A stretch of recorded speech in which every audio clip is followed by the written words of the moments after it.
Bonjour à tous. Donc voici comme convenu l'explication linéaire de Manon, la première explication linéaire pour le texte, première apparition de Manon, qui est donc votre explication linéaire numéro 12. Normalement vous avez déjà le texte, peut-être que certains l'ont pas encore, je vous le distribuerai sinon la prochaine fois que je vous verrai.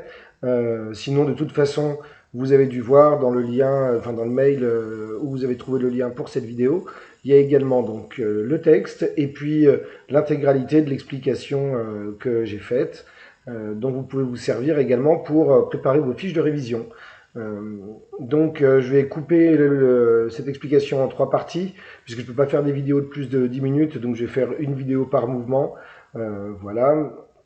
Par ailleurs, donc prenez de quoi écrire, prenez de quoi surligner sur le document. Je ne vais pas forcément dire exactement ce qui est marqué sur la feuille, parce que je vais essayer de faire une explication relativement naturelle, un petit peu comme si je passais véritablement le bac, donc en suivant le texte plutôt qu'en suivant mes notes, pour essayer d'être aussi naturel que possible. Donc pour commencer l'introduction, on précise bien sûr, on rappelle que l'abbé Prévost est un homme d'église du XVIIIe siècle, qu'il a publié Manon Lescaut dans le premier quart du XVIIIe siècle, 1726 si je ne me trompe pas exactement. D'ailleurs vous pourrez corriger dans l'introduction, j'ai marqué la date de la deuxième publication, 1753, mais autant donner la première, je ne sais plus si c'est 1726 ou 1731, c'est à voir. En tout cas, voilà pour Manon Lescaut. On rappelle que Manon Lescaut donc, est le tome 7 des mémoires d'un homme de qualité attribué à un certain Renoncourt, qui est un double fictif de l'abbé Prévost. Et dans le texte qu'on va étudier, justement, c'est Renoncourt qui a la parole et qui nous raconte sa première rencontre avec Manon et Des-Grieux. Si on avait poursuivi le texte, on aurait eu la présentation de Des-Grieux, là on n'aura que celle de Manon. Et pour aborder donc ce texte, on va se demander comment Prévost s'y prend pour présenter immédiatement Manon comme une héroïne susceptible d'attirer la sympathie, la compassion du lecteur. Donc pour faire cette explication, on va diviser le texte en trois temps, trois mouvements. D'abord, ligne 1 à 8, une agitation inquiétante, premier paragraphe. Ensuite, ligne 9 à 22, qui comprend les deux paragraphes suivants, premier renseignement. Et enfin, ligne 23 à 35, la découverte de Manon. Pour le premier mouvement, donc, on peut déjà noter à propos des deux premières phrases, c'est-à-dire les lignes 1 à 4, qu'elles ont pour fonction de poser le cadre de la rencontre et de poser un cadre extrêmement banal, un cadre auquel puisse s'identifier le lecteur, qui va plonger dans la banalité du quotidien de Renoncourt. Renoncourt nous raconte donc ici qu'il revient d'un petit voyage purement administratif qu'il avait effectué pour le compte de sa fille. Donc on observe la présence du champ lexical du droit, avec par exemple solliciter une affaire, Parlement de Normandie, succession de quelques terres, etc. Bref, un vocabulaire tout à fait commun et qui n'incite pas au rêve, en tout cas pas au romanesque. De la même façon, on observe dans ces deux premières phrases la présence d'informations qui ne sont pas d'une très grande pertinence, qui confirment justement cette impression de banalité que donne déjà cette thématique administrative. Donc on va par exemple avoir ayant repris mon chemin pour Évreux, la ligne 3, donc un détail sans grand intérêt. Il y a couché la première nuit, même chose, bon c'est pas quelque chose de fascinant. Pareil en ce qui nous concerne, quand il nous précise à la fin de la ligne 4 que Passy est éloigné de 5 ou 6 lieues d'Évreux.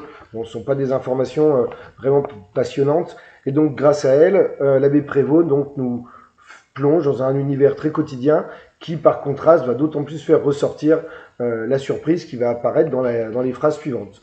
Donc justement, on va passer aux phrases suivantes, aux phrases des lignes 4 à 8. Je fus surpris en entrant dans ce bourg d'y voir tous les habitants en alarme. Donc dans cette première phrase, on observe déjà la présence de la surprise avec le terme surpris. On a également à la fin de cette première phrase de ce groupe-là des lignes 4 à 8 en alarme qui insiste sur l'idée justement d'urgence, de tension. Donc une phrase relativement courte qui marque une rupture par rapport à ce qui précède et annonce un événement relativement extraordinaire. Les phrases qui suivent vont confirmer le sentiment. Ils se précipitaient de leur maison pour courir en foule à la porte d'une mauvaise hôtellerie devant laquelle étaient deux chariots couverts. On observe dans cette phrase donc à nouveau des références à la vitesse, avec précipitait, à la fin de la ligne 5, courir encore, toujours l'idée de confusion avec en foule qui va suivre à la ligne 6. De la même façon, on voit que ces paysans sortent de leur maison. On se demande bien pourquoi ils vont sortir de leur maison. On a l'impression peut-être d'un incendie ou quelque chose d'urgent. Ils se pressent devant une mauvaise hôtellerie. Donc là encore, il y a un effet de contraste, si on peut dire, puisqu'on se demande bien pourquoi une hôtellerie peut attirer à ce point les habitants de ce village. Et l'évocation des chariots couverts va accentuer ce sentiment de curiosité, ne serait-ce que parce que les chariots sont couverts, et donc on a envie de savoir ce qu'il y a dessous. La phrase suivante, donc, les chevaux qui étaient encore attelés et qui paraissaient fumants de fatigue et de chaleur, marquaient que ces deux voitures ne faisaient que d'arriver. À nouveau, on a cette impression d'urgence, de tension, qui va exciter la curiosité. D'abord parce que les événements viennent de se produire, on apprend que les chevaux sont encore attelés, ils paraissent fumants de fatigue et de chaleur. L'idée de fumer ici, donc la vapeur que dégage leur corps échauffé par le trajet, évoque une urgence, encore une fois une course folle qui va stimuler la curiosité du lecteur. On a également donc cette même idée à la fin de la phrase avec marqué que ces deux voitures ne faisaient que d'arriver. On peut noter que dans tout ce passage, le narrateur se place dans une position d'observateur qui essaye de comprendre les événements. On observe déjà l'importance de la vue, avec notamment la ligne 5, la présence du verbe voir, et de façon plus globale, que ce paragraphe est organisé selon ce qu'on appelle le trajet du regard, c'est-à-dire qu'on est mis à la place de Renoncourt au point de vue interne, et on va suivre la scène en fonction de ce que lui voit, en fonction du mouvement qu'auraient pu avoir ses yeux. Et on va commencer donc justement avec les paysans qui sortent de leur maison à la ligne 4-5, puis une focalisation sur la porte de la mauvaise hôtellerie devant laquelle apparaissent deux chariots. Donc là, une précision sur les chariots et précision plus grande encore des chariots. On passe aux chevaux.